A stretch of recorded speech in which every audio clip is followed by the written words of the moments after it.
Quem também está de olho na Copa do Mundo são as marcas de cerveja. Um relatório do Citi, intitulado Futebol é a Ocasião, Cerveja é o Negócio, mostra que os consumidores no país tendem a elevar o consumo de bebidas acima da média global.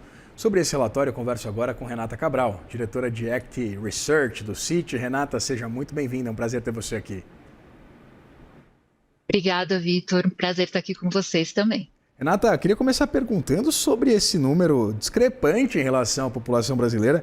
73% dos respondentes a esse levantamento, essa pesquisa do Citi, apontando que o Brasil que pretende consumir cerveja, muitos deles, inclusive, né, 26% de 26%. De forma muito mais significativa. Eu queria começar perguntando exatamente sobre esses números, mas principalmente sobre as variáveis, sobre essa expectativa. Esse número ele é muito diferente, caso o Brasil não vá tão longe na Copa do Mundo, caso caia ainda na fase de grupos, vamos bater na madeira ou nas quartas e por aí vai? Esse é um ponto muito importante, Vitor, que sim, isso é impactado o quão longe o Brasil pode ir na Copa e a propensão, né, desse consumidor a beber mais, principalmente no caso de bebida alcoólica, né? O que a gente tem na nossa pesquisa é que se o Brasil for eliminado antes das quartas de finais, o consumo de forma geral e principalmente de cerveja aí não seria tão pronunciado. Passando das quartas de finais, aí esse consumo pode ser o piso até um pouco mais.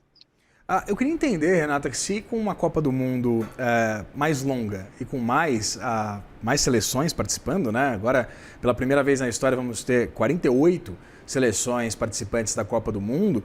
Eu queria entender se, em outro cenário, né, evidentemente não tão correlacionado ao desempenho brasileiro dentro das quatro linhas, mas se essa quantidade de jogos, ela também impulsiona de alguma forma o consumo de bebidas alcoólicas, especialmente, claro, a cervejinha.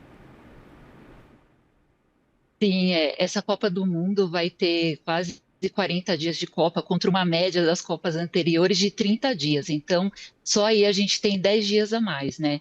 E o brasileiro, na pesquisa, né, mostra que 99% dos respondentes pretendem assistir os jogos da Copa, e não somente os jogos do Brasil, isso é acima da média global.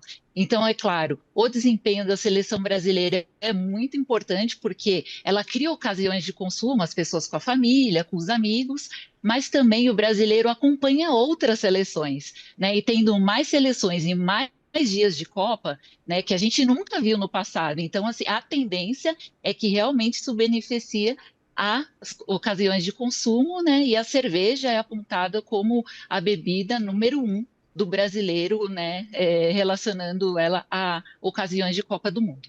Renata, eu queria conversar sobre mais uma variável. Essa Copa do Mundo, principalmente na primeira fase e os Jogos do Brasil, eles vão ser em horários muito convenientes para quem tem compromissos de trabalho. A maior parte deles está acontecendo ali, né? Me corrija se eu estiver enganado, no período entre o final da tarde e começo da noite. Também acredito que tem uma certa relevância nesse dado, principalmente do consumo de bebidas alcoólicas, porque se a gente parar para pensar, na semifinal da Copa de 2002, a última que a nossa seleção brasileira ganhou, o Brasil vence a Turquia por 1-0 num jogo que começa às 8h30 da manhã de uma quarta-feira. Fica difícil você tomar uma cerveja. Fica muito difícil, né? E esse é um outro ponto favorável, né, às ocasiões de consumo para consumir cerveja, que é a Copa ser sediada nas Américas, né? Vão ser três países, Estados Unidos, México e Canadá. O fuso horário é muito favorável, né, para a gente, comparando, inclusive, com a Copa passada, né? E isso gera realmente ocasiões de consumo ali. Alguns jogos do Brasil vai ser por volta das 7 da noite, outro por volta das 10 da noite. Então, assim, é muito melhor do que ter uma Copa onde o jogo do Brasil é às 8 horas da manhã, como acontece em algumas Copas quando são sediados na Ásia, por exemplo. Renata, eu queria entender agora, na verdade, uma contradição. Porque, apesar dessa vontade expressa do brasileiro de consumir mais cerveja, mais bebidas alcoólicas durante a Copa do Mundo, principalmente durante os Jogos do Brasil, a perspectiva de assistir aos jogos em bares e restaurantes, ela atinge apenas 43% da população. Eu queria entender qual é exatamente a projeção acerca dos impactos positivos também para as receitas desses estabelecimentos. É, isso é 43%, você está totalmente certo, comparado com ver em casa com os amigos, 83% das pessoas consideram ver também em casa. E dentre todas as pessoas, consideram 43%. Embora o número seja muito mais baixo do que as pessoas propensas a ver em casa, é muito maior do que a média global. A média global, para ver nos bares, é em torno de 35%. Né? Então, a gente vê também uma tendência positiva para os bares, tá? Mesmo sendo esse número de 43%, e principalmente pelo que você comentou, Vitor, pelo horário ser favorável também, né? Então, essa propensão de 43%, apesar de não parecer um número tão alto, é também positiva para bares e restaurantes. Se a gente comparar com outros levantamentos, a gente tem esse dado, Renata, com essa presença, ou pelo menos a intenção, em outras Copas do Mundo? Em outras Copas do Mundo, isso girava em torno de 40%. Então, a gente está vendo um aumento, né? E em relação à Copa passada, principalmente, isso estava abaixo da média, né? Estava em torno de 38%. Renata, agora falando especificamente sobre as empresas, o relatório fala, claro, que a Ambev ela pode ser beneficiada por esse incremento da venda de bebidas, né, notadamente cerveja, mas existe aqui um fator curioso. A Ambev é listada, o grupo Heineken, a Heineken em si não é. Mas mostra o levantamento de mostreiros mostra um dado interessante, mostrando exatamente essa preferência por parte do brasileiro de marcas de cerveja. Claro que há uma presença massiva de marcas da Ambev, mas as duas marcas que aparecem como as preferidas dos brasileiros são a Heineken e a Amstel. Logo em seguida vem a Brahma, a Corona, a Skol, a Antártica e a Original. Eu queria entender exatamente quais são essas perspectivas em torno dessa competição também fora dos campos, principalmente entre esses dois grupos, a Heineken e o grupo Ambev. A Heineken, né, ela é uma cerveja muito desejada dentro do segmento premium, né? E ela atua ali um pouco com uma opção única da própria cerveja Heineken, que tem um apelo muito grande entre o consumidor brasileiro. A Ambev já joga um jogo diferente.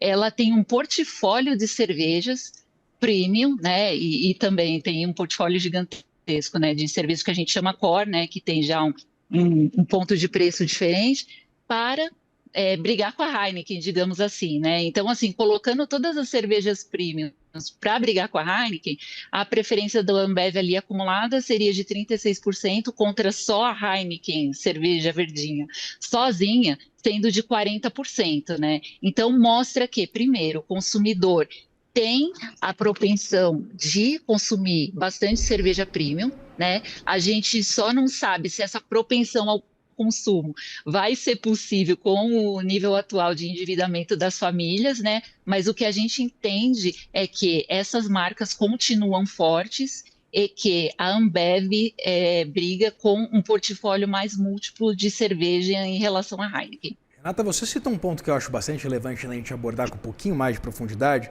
que é esse nível de endividamento crescente das famílias e o nível de restrição dos vencimentos também, né? Uma fatia dos salários também muito comprometida para pagar dívidas, etc.